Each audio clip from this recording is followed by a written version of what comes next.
Hello दोस्तों, स्वागत है एक बार पुनः आप सभी का अपने इस प्यारे से यूट्यूब चैनल टॉपर गैलेक्सी में। दोस्तों आज के इस वीडियो पे हम लोग बात करने वाले हैं क्लास 12 बायोलॉजी के अंतर्गत जो आपका चैप्टर नंबर 10 है, यानी कि जो आपका अध्याय 10 है, मानव कल्याण में सूक्ष्म जीव। तो इस चैप्टर से आज के इस वीडियो में हम जितने भी आपके महत्वपूर्ण प्रश्न हैं सभी को आंसर के साथ देखने वाले हैं, यानी कि आपका जो ये चैप्टर है आज के इस वीडियो में पूरा समाप्त होने वाला है। तो इससे हम लोग 8 क्वेश्चन को लेंगे, ठीक है, यानी कि 8 क्वेश्चन हमने इस वीडियो में लिए हैं और 8 को मैं आपको बताऊंगा किस प्रकार से आपको उनका आंसर देना है। और काफी ज्यादा देखिए इंपॉर्टेंट क्वेश्चन है, क्योंकि बोर्ड एग्जाम में इस चैप्टर से जितने भी आपके मतलब रिपीटेड क्वेश्चन या बार बार पूछे जाते हैं उन सभी को मैंने इन्हीं के अंतर्गत सम्मिलित किया है। तो चलिए वीडियो को शुरू करते हैं, और पसंद आए तो लाइक कर देना और चैनल पर ना तो सब्सक्राइब भी कर लेना, क्योंकि यहां पर आपको class 12 biology, physics, chemistry, Hindi, English ये सारे जो सब्जेक्ट है इनकी बिल्कुल प्रॉपर तरीके से तैयारी कराई जाती है। और दोस्तों आपको बता दूं, देखिए आपका जो बायोलॉजी है वो आपका इसी प्रकार से चैप्टर वाइज एक एक चैप्टर का एक एक वीडियो मिल रहा है, तो आपको काफी ज्यादा देखिए आसानी होगी, क्योंकि यहां पर काफी सारे बच्चों को यही पता नहीं चल रहा है कि हमें जो है किस चैप्टर से कितने क्वेश्चन करने हैं, चाहे आपका फिजिक्स में हो, चाहे बायोलॉजी में हो, चाहे केमिस्ट्री में हो। तो इसी प्रॉब्लम को देखते हुए मैंने सोचा कि आपको चैप्टर वाइज बोर्ड एग्जाम से पहले, यानी कि जो आपका एग्जाम है उससे पहले आपको सारे वीडियो जो है इसी प्रकार से चैप्टर वाइज मिल जाए तो आपके लिए काफी बेहतर होगा। तो इसी के चक्कर में मैंने ये सारी चीज जो है करी है, तो आपको पसंद जरूर आएगा। तो चलिए शुरू करते हैं। यहाँ पर फर्स्ट क्वेश्चन क्या कर रहा है, देखिए पहला क्वेश्चन आपका कह रहा है कि प्रतिजैविक पदार्थ क्या है। ठीक है, यहां पर आपको बताना है कि प्रतिजैविक पदार्थ कहते हैं कि यहां पर बायोलॉजी की बात कर रही है। ठीक है, और देखिए भाई साहब आप सभी जानते हैं कि जो बायोलॉजी होता है, जीव विज्ञान है, इसमें आपका डायग्राम हो गया और आपका थ्योरी है। यहां पर तो आपको देखिए डेरिवेशन देखने को मिलता नहीं कि डेरिवेशन हम यहां पर कराएं या मतलब न्यूमेरिकल हो, तो ऐसी चीज यहां पर देखिए नहीं होती। तो यहां पर आपको थ्योरी ज्यादा तैयार करनी है और आपके जो चित्र होते हैं, तो यहां पर मैं आपको चित्र भी इसी में सम्मिलित किया हूं, जो भी चित्र हैं और जो आपका थ्योरी हो तो वो होगा ही। ठीक है, चलिए तो प्रतिजैविक पदार्थ क्या है देखिएगा। प्रतिजैविक होता क्या है, तो यहां पर है कि प्रतिजैविक एक प्रकार का रासायनिक पदार्थ है, जो कि आपका मतलब समझ रहे हैं कि आपका ये क्या है, एक प्रकार का रासायनिक पदार्थ होता है प्रतिजैविक।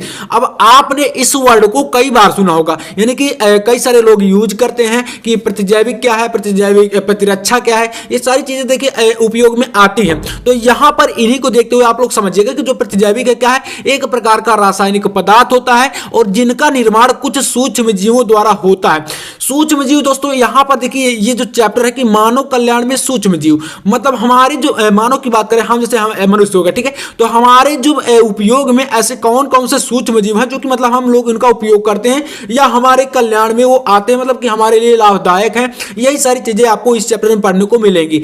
तो देखिएगा यहां पर जिनका निर्माण कुछ सूक्ष्म जीवों द्वारा होता है तथा अन्य सूक्ष्म जीवी रोगाणुओं की वृद्धि को मंद अथवा उन्हें मार देता। मतलब दोस्तों यहां पर क्या कह रहा है, देखिए जैसे जो प्रतिजैविक पदार्थ होता है उसमें जो आपके शरीर में, यानी कि हमारे शरीर में कुछ ऐसे सूक्ष्म जीव होते हैं जो कि मतलब हमें हानिकारक होते हैं हमारे लिए और हमें हानि पहुंचाते हैं। तो उन्हीं से लड़ने के लिए, ठीक है, उन्हीं को गति को जो है धीमा करने के लिए या उन्हें मार देता है, वह क्या होता है, आपका प्रतिजैविक पदार्थ ही होता है। ठीक है, तो यानी कि आपका यही कि प्रतिजैविक पदार्थ क्या होता है, हमारी कुल मिलाकर रक्षा करता है, या कि जो हमारे शरीर में जो मतलब हानिकारक चीजें होती हैं जो रोग उत्पन्न करती हैं उनसे जो है लड़ने की क्षमता प्रदान करता है या उनकी गति को धीमा कर देता है या उन्हें मार देता है। ये सारी चीजें आपका क्या है, प्रतिजैविक पदार्थ के अंतर्गत आती हैं। तो फर्स्ट क्वेश्चन काफी सिंपल है, बाकी इसके बाद देखते हैं नेक्स्ट क्वेश्चन। तो देखिए दूसरा जो प्रश्न है वह क्या कह रहा है, कह रहा है कि माइक्रोबायोलॉजी अथवा सूक्ष्म जैविकी की व्यावसायिक उपयोगिता बताइए। देखिए दोस्तों यहां पर आपको माइक्रोबायोलॉजी पढ़ना है, ठीक है, माइक्रोबायोलॉजी और सूक्ष्म जैविकी की व्यावसायिक उपयोगिता को बताना है।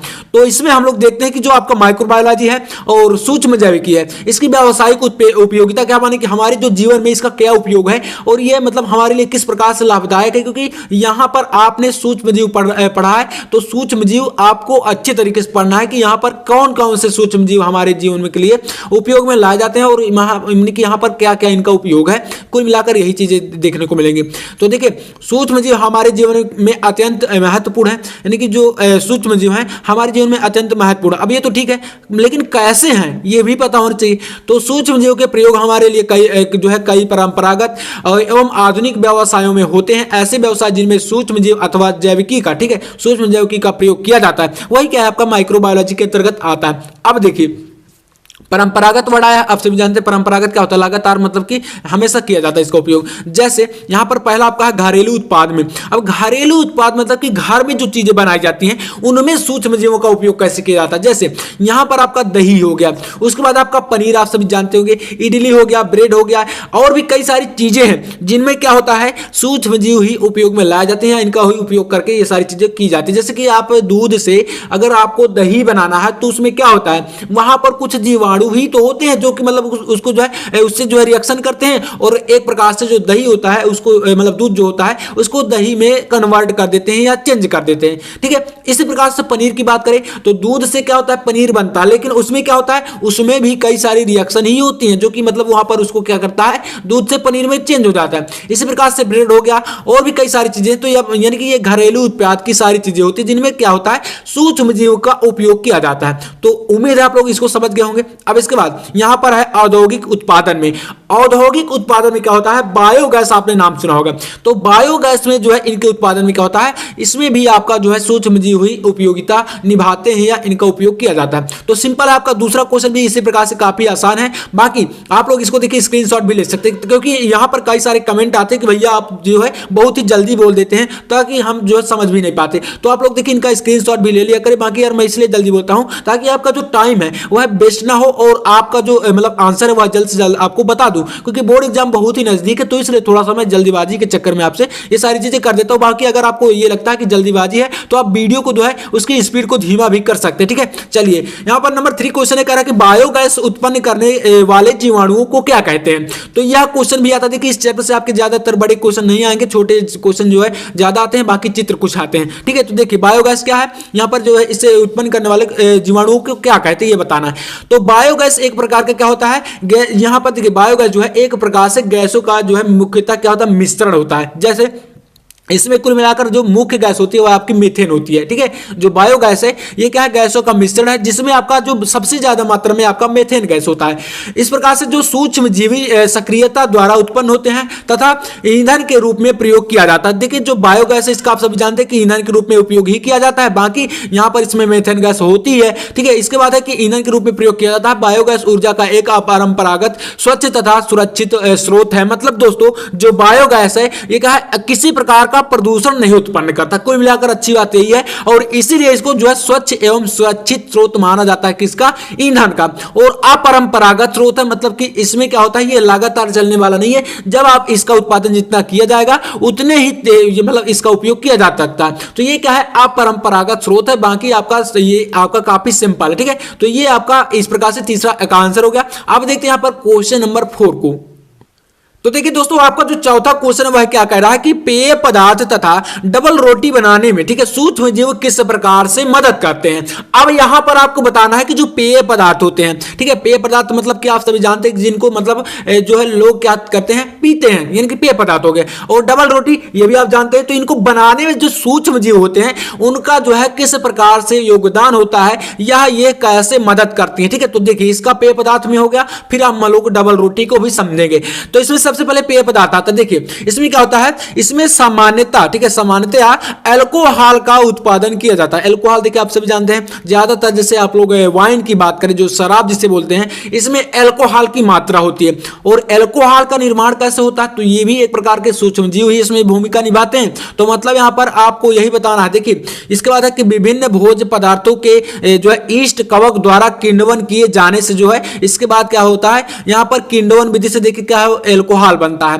अब अल्कोहल में जो किण्वन विधि हो रही है, जो भी प्रक्रिया है, इसमें क्या होता है, ये भी आपके सूक्ष्म जीव ही होते हैं। तो मतलब यहां पर यही है कि इसमें समानतः जो अल्कोहल का उत्पादन है वह विभिन्न भोज्य पदार्थों के ईस्ट या कवक, ठीक है, द्वारा किण्वन किए जाने के बाद अल्कोहल का निर्माण होता है। और साथ ही इसमें जब अल्कोहल बनता है तो और क्या होता है, इसमें CO2 तथा कुछ मात्रा में अम्ल भी बनते हैं, मतलब कि कार्बन डाइऑक्साइड, और इसमें अम्ल भी बनते हैं।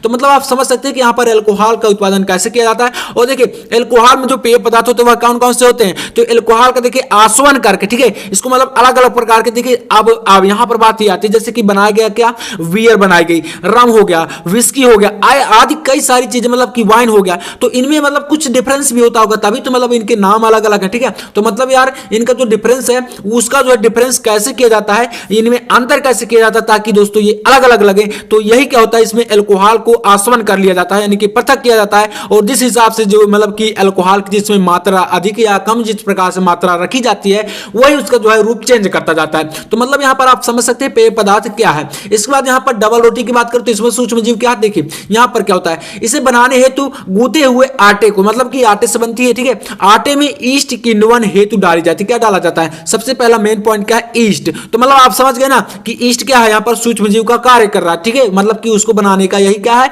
यहां पर सूक्ष्म जीव का उपयोग कौन सा है, तो ईस्ट, मतलब कि यहां पर इसे बनाने में गूंथे हुए आटे में ईस्ट किण्वन हेतु डाली जाती है। और ईस्ट कोशिकाएं शोषण के दौरान CO2 गैस मुक्त करती हैं, शोषण के दौरान, ठीक है, जिसके फलस्वरूप छिद्रों का निर्माण हो जाता है एवं ब्रेड फूली हुई तथा हल्की हो जाती है। मतलब यहां पर जब उसको जो है गर्म किया जाता है तो क्या होता है, ब्रेड जो है फूली हुई होती है, मतलब कि उसमें जो छिद्र हो जाते हैं उससे जो कार्बन डाइऑक्साइड जो भी गैस होती है वह मुक्त हो जाती है, निकल जाती है, जिससे क्या होता है वह हल्की हो जाती है। और ये सारी चीजें मतलब कि एक प्रकार से अच्छा रूप जो है धारण कर लेती है, ठीक है। तो यहां पर आप समझ गए कि इसकी परिभाषा किस प्रकार से आपको लिखनी है। और ये आपका है यहां पर पेय पदार्थ और डबल रोटी मतलब कि सूक्ष्म जीवों का उपयोग किस प्रकार से मदद करते हैं, ठीक है। तो छोटा सा आंसर है, आप लोग इसका जो है इस प्रकार से ले लीजिए स्क्रीनशॉट, या आप लोग पढ़ लीजिएगा बाकी जहां से भी आपको अच्छा लगे, ठीक है। चलिए यहां पर आपका पांचवां क्वेश्चन देखिए क्या कह रहा है, तो क्वेश्चन नंबर 5 है कि जैव उर्वरकों पर संक्षिप्त टिप्पणी लिखिए।